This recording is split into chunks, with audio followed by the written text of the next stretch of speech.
Omubaka wa Nakifuma North ekiri mu district y'Emukono nga Honorable Fred Simbwa ategese okusaba okugendereddwamu okuzimba wadi y'okulongoosezaamu abalwadde ku ddwaliro lya Nakifuma Health Center 3 ng'omukolo guno gwetabiddwako ababaka ba Parliament okuva mu bitundu eby'enjawulo okubadde omubaka omukyalo wa district y'Emukono Hanifa Nabukeera, omubaka wa Mukono North Honorable Abdallah Kiwanuka Mulima Mayuni nga n'abayimbi babaddewo okusanyusa abeetabye ku mukolo guno.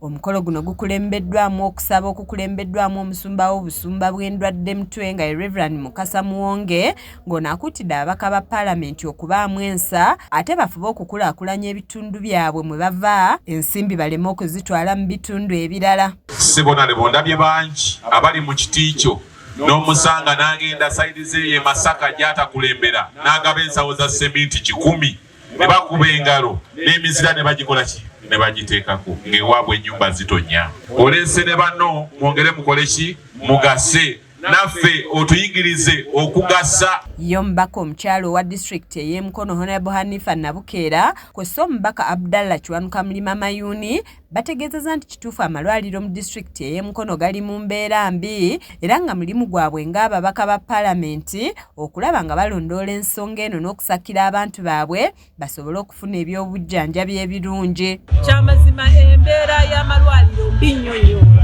Ewaffe wano mu Nakifuma tetulina malagala mu malwaliro.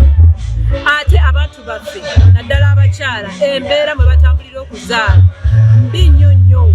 Njagala okubulira omuntu ava gy'avudde ekiro ng'agenda okuzaala agenda okutuuka eno nga n'omusawo amugamba mbuwoze ne kando. Omubaka Simbwa nga yawomya omutwe mu nteekateeka eno ayogedde ku malwaliro ag'enjawulo g'asobodde okudduukirira n'ategeeza nti n'awalala awatali malwaliro wa kutuukayo okulaba ng'abantu bafuna obujjanjabi bwe beetaaga.